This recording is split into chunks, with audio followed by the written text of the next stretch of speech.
Bismillahirrahmanirrahim. Assalamualaikum warahmatullahi wabarakatuh. Saya Rapi Alparizi dari kelas 4B ingin menjelaskan sedikit tentang etika pergaulan. Nah, yang pertama ada definisi etika pergaulan.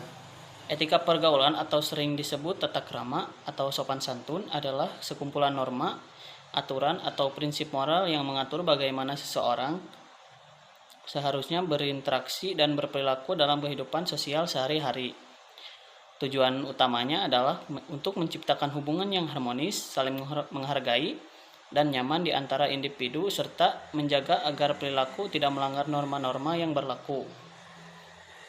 Nah, yang kedua ada prinsip dasar etika pergaulan. Nah, inti dari etika pergaulan adalah perlakukanlah orang lain sebagaimana Anda ingin diperlakukan. Poin pertamanya yaitu ada prinsip-prinsip universal yang harus dipegang.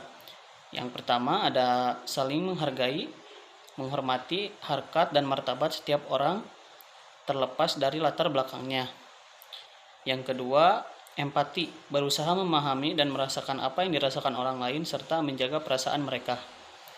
Yang ketiga, sopan dan ramah, selalu menunjukkan sikap yang menyenangkan, bersahabat dan tidak kaku. Yang keempat, kendali diri, mampu menguasai diri dan mengendalikan emosi dalam situasi apapun. Yang kelima, toleransi tinggi, tidak membeda-bedakan atau diskriminasi dalam bergaul.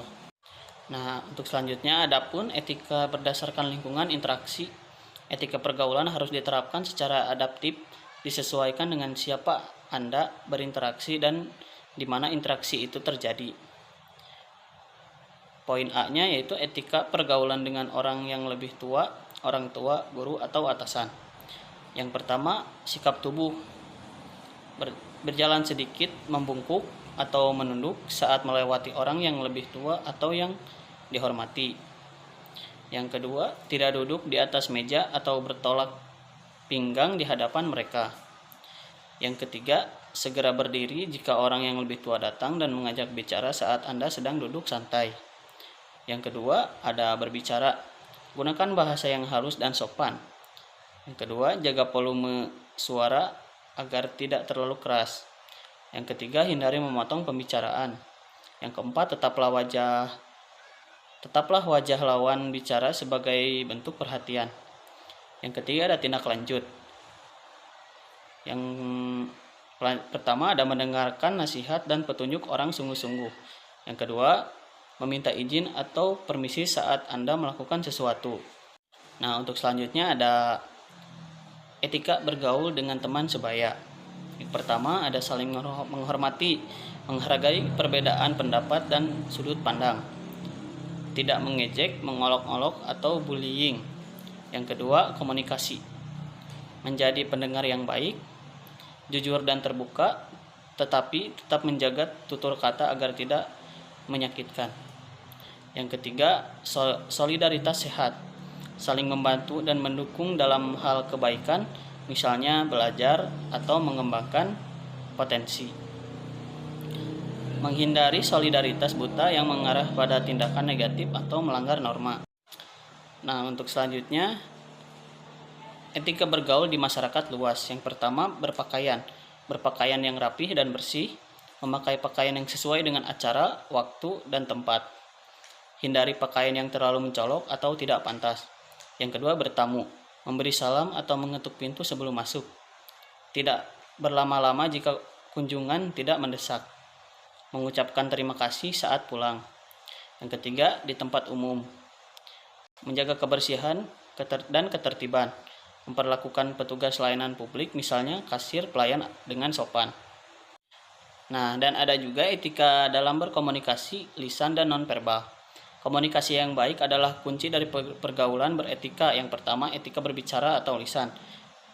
Poinnya ada 5. Yang pertama, kejelasan dan volume. Bicaralah dengan tenang, jelas, dan suara yang cukup, tidak berbisik atau berteriak.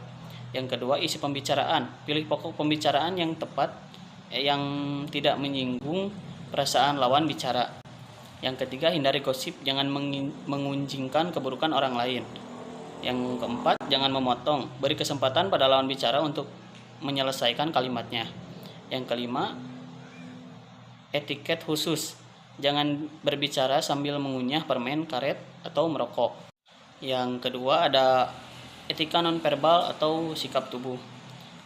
Yang poin A-nya yaitu kontak mata. Tetaplah wajah lawan bicara Anda secara wajar, tidak melotot sebagai tanda perhatian. B. Gerakan tubuh. Gerak tangan boleh digunakan untuk menegaskan, tetapi jangan berlebihan. Hindari menggaruk-garuk badan, kepala bertolak pinggang, atau tangan disaku saat berbicara serius. Poin C. Sikap duduk. Jika duduk dengan sikap yang sangat santai, perbaikilah sikap duduk etika ada orang yang lebih tua datang dan mengajak berbicara. Nah, untuk poin selanjutnya, etika di dunia maya netiquette, yaitu karena ini sangat relevan. Netiquette juga merupakan bagian penting dari etika pergaulan modern. Yang pertama, jadilah manusia. Ingatlah bahwa Anda berhadapan dengan manusia nyata di balik layar, bukan hanya teks. Yang kedua, hormati privasi. Jangan menyebarkan informasi atau foto pribadi orang lain tanpa izin. Yang ketiga, bijak dalam berkomentar. Hindari cyberbullying, flaming, atau penggunaan huruf kapital. Yang keempat, cek fakta. Jangan meneruskan pesan atau berita yang belum terverifikasi kebenarannya. Yang kelima, hormati hak cipta. Selalu memberikan sumber atau kredit jika membagikan konten milik orang lain.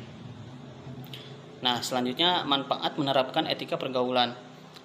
Yang pertama, membangun citra diri positif. Anda akan dianggap sebagai pribadi yang beradab, berwibawa, dan dapat dipercaya. Yang kedua, memperkuat relasi sosial, memudahkan terjalinnya persahabatan, kerjasama, dan jaringan yang sehat. Yang ketiga, mencegah konflik.